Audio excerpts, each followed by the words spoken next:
recibieron la visita del secretario de Estado de los Estados Unidos, que hacía mucho tiempo que no visitaba la región, o había hecho en un contexto político importante como era la Organización de Estados Americanos, y hizo una visita justamente poniendo mucho énfasis en lo que era el valor y el desarrollo y el fortalecimiento de la democracia en nuestro continente. Visitó Chile, visitó Colombia también, y con el mismo mensaje. Yo creo que de alguna manera estuvo rescatando valores importantes que América Latina siempre lo ha mostrado como un acervo histórico, más allá de todas las vicisitudes y los quiebres que ha tenido la democracia, pero el espíritu que se ha mantenido. Y si vamos un poquitito, unos meses más adelante, vimos como el mismo Perú tomó un liderazgo de cara a la cumbre hemisférica de Los Ángeles, con respecto a lo que era la invitación o no a los países que habían quebrado el régimen democrático, que no estaban haciendo con conductas democráticas. Si a eso le sumamos las declaraciones de integración en los marcos subregionales o en otros organismos que han sido creados por la propia institucionalidad latinoamericana, como la Alianza del Pacífico, y declaraciones en el sentido de la colaboración y de la búsqueda de una figuración de América Latina en el contexto de la nueva agenda que se forja en el escenario internacional, creo que lo que está sucediendo en Perú es una noticia muy mala. Es una noticia muy desalentadora, es una noticia que no la debemos dejar pasar mirando solamente como el curso de los acontecimientos, sino que tenemos que de alguna manera los países involucrarnos, y las comunidades hoy día, cuando se habla que hay que consultar al pueblo, hay que consultar a las... Creo que hay un grito de desesperación en muchas partes del mundo, no solo aquí en América Latina. Entonces creo que eso es importante destacarlo de cara a lo que está sucediendo en el Perú. También es importante poner el contexto de varias cosas. Claro, la crisis política en Perú lleva un largo rato, ¿no? Uno pensaba que el caso, o se observa desde los análisis, que el caso de Fujimori era un caso puntual, y de ahí en más ha ido solo increciendo esta crisis, ¿no? Con distintos presidentes que fallan en el proceso. Y también en paralelo hay una aguda crisis de pobreza y de desigualdad. También Perú fue uno de los países más afectados por la pandemia. La pobreza subió más de aproximadamente 10 puntos porcentuales, y en paralelo la economía peruana igual sigue creciendo, que es una lógica que cuesta entender un poco. En todo ese contexto, donde además la ciudadanía no tiene credibilidad en las instituciones públicas en general, ¿cuáles son los caminos para salir de la crisis? ¿En ese involucramiento internacional debería ser el foco? Bueno, yo siempre lo he pensado así. Y creo que... Pablo, te perdimos completamente. No, ahí volvió. Estamos con un delay. Sí, veamos ahí. Ahí sí, ahí te estamos escuchando. Ustedes saben que han estado malos las comunicaciones en Santiago. Sí, es verdad. Hay muchos alegatos y muchas cosas sobre esto. Pero ahí volvimos. Espero que me sigan oyendo. Sí, te vamos a invitar a estudio para la próxima vez. Espero. Así la invitación. Lo haremos. Ramona anota. Ahí le veo las caras. Perfecto. Oye, mira, yo lo creo así porque creo que uno de los temas quizás que cruzan esta reflexión que estamos haciendo y las preguntas que todo el mundo se hace, es que la gente está cansada. Y está cansada. Tú nombraste la pandemia, tú nombraste la guerra, tú nombraste tantas otras cosas, las crisis alimentarias, las promesas, las elecciones fallidas, los cambios de gobierno, las esperanzas, las expectativas que se cruzan. Y creo que como que se neutralizara las expectativas con el sistema, con lo que ofrece el sistema, con el delivery, como se dice. Y creo que en eso la gente se cansó. Y por ahí hay que hacer un esfuerzo gigantesco de los países en conjunto para poder volcarse en ejercitar la democracia en el sentido amplio de la palabra, y en conectarse un poco con el pasado, no para hacer nostalgia del pasado, sino que para recorrer la historia y ver cuáles son los desafíos que te pone la historia, y las obligaciones que tenemos. Entonces, cuando vemos que todo el mundo es líquido y hablamos de la liquidez en el mundo, y vemos que no buscamos caminos para que esa liquidez se vaya desapareciendo y vaya creándose caminos de entendimiento y de desarrollo, creo que al final del día hay que cambiar el foco, no sé, hay que consultar primero, hay un problema intergeneracional, hay un problema de pobreza, hay un problema de frustración y el problema del cansancio. Claro, Entonces, pero ahí en lo concreto, en el caso de Perú, ¿cómo se puede avanzar en materializar soluciones, no? O sea, por ejemplo, las demandas actuales que piden adelantar las elecciones. Yo creo que efectivamente las elecciones, hacer elecciones. Yo el primer día, creo que ustedes me llamaron cuando yo estaba fuera de Chile, la otra vez, la única, hace tiempo que no conversaba con ustedes, y creo que fue lo que dije en ese momento. No pretendo citarme, pero dije en ese está momento muy bien. que me parecía que era muy difícil pensar que la nueva presidenta iba a completar el periodo de Pedro Castillo. Yo creo que las elecciones, creo que en el Perú hay una desacreditación de las instituciones que se fue aletargando, se fue postergando el enfrentamiento de esto. Hay que ver qué es lo que pasó cuando se va Pedro Pablo Kuczynski como presidente y sube Vizcarra, y Vizcarra también después lo cesan, y un presidente del Congreso dura horas, o un día, 48 horas.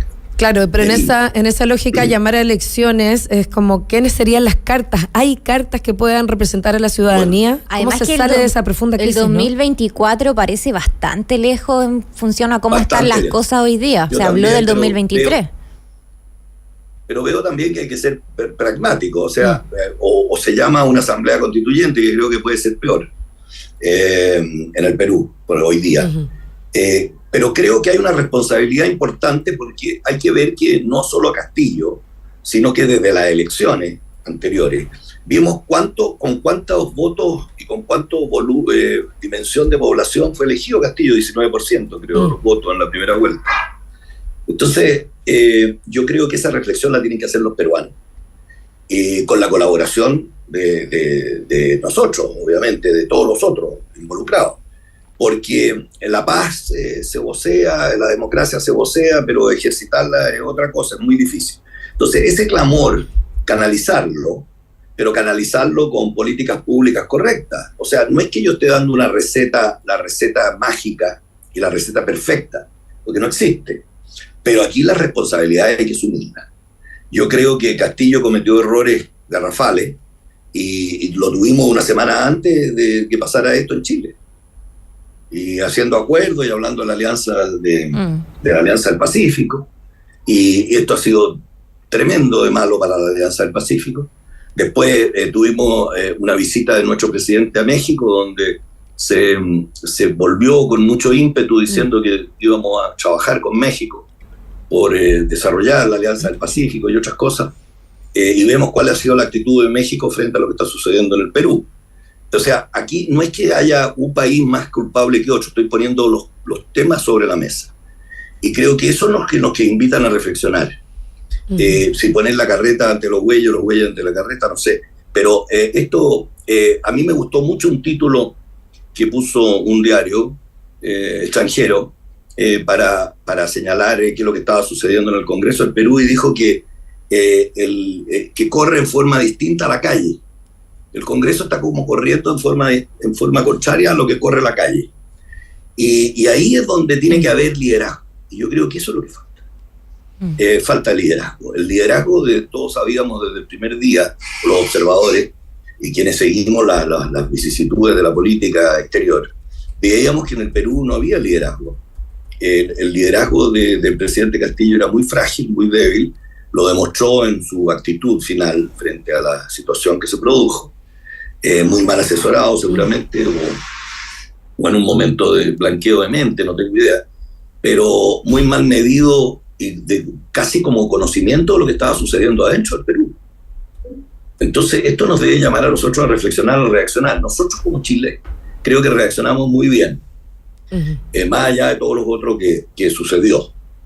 Y reaccionamos muy bien porque yo supongo que habrán tenido en cuenta estas estas recientes situaciones que yo he relatado, de lo que se conversó, lo que se habló en la cumbre hemisférica, qué es lo que representa la reunión de la OEA y qué es lo que representaba la visita del secretario de Estado a la región y a nuestro país. Y creo que Chile, desde un punto de vista de ubicación estratégica y de su relación histórica con el Perú, creo que ha reaccionado muy bien. Y creo que también ahí se encontró con un Brasil que también está como reformulando o reordenando su posicionamiento estratégico de cara al nuevo mundo, después de 4 años que se retiraron un poco de la agenda internacional en lo que a acción o iniciativa se refiere. Está por asumir un nuevo gobierno y creo que desde un punto de replanteamiento estratégico podríamos decir que la coincidencia de cara al Perú que muestra Brasil en su reacción a lo que sucede en Perú y Chile, creo que está muy en la línea de lo que representa el Perú estratégicamente en el plano geopolítico de América Latina. Entonces, creo que hoy día no basta con posiciones ideológicas y mirar las cosas desde un punto de vista ideológico, esto es de izquierda, esto es de derecha, porque eso está superado, porque en la agenda hoy día, la ubicación geoestratégica creo que es tremendamente importante, como el valor de la cultura, y Perú es un país donde esos elementos se concurren, y su ubicación geoestratégica de cara a nosotros y de cara al Brasil, creo que primó, a lo mejor voluntariamente o por un hecho de la causa, de la inercia de la geopolítica y de la política, el posicionamiento tanto de Chile como de Brasil frente a lo que está sucediendo en el Perú. Pero no hay que descuidar que no basta solamente decir que se encauce por los canales diplomáticos, sino que tenemos que trabajar con ello, y yo supongo que hay canales, miles de canales. He visto que hay una reacción muy importante aquí en la prensa nacional sobre la situación económica del Brasil, del Perú, sí, que es una situación económica que es relativamente buena en términos de desarrollo económico cotidiano, en el día a día, en cuanto a los números. Pero acuérdense que las datas económicas, los números, las estadísticas... Son números, otra cosa es cómo se distribuyen mucho. También. Exactamente, sí, dan para mucho. Entonces, estamos en una América Latina con muchos desafíos, estamos con los cambios presidenciales, estamos con correlación de fuerzas que ojalá se alinearan en un contexto del geopolítico moderno, los ¿Pablo? Desafíos modernos de la geopolítica. Pablo, bueno, ya son las 9:36, estamos hablando con el consejero del Centro de Estudios Internacionales UC, Pablo Cabrera. Lamentablemente ya se nos acabó el tiempo, siempre se hace corto, sí, como siempre. Y esta vez tenemos más culpa nosotras porque entramos tarde a esta conversación, así que pedirte disculpas por eso también, Pablo, que te hicimos esperar. Brevemente te quisiéramos pedir 1 minuto para cerrar, poder comentar el panorama general luego de que ya se cumplieron 300 días de la guerra entre Rusia y Ucrania. ¿En qué estado están las cosas? ¿En qué estado se encuentra el conflicto hoy día, como para tenerlo a la vista?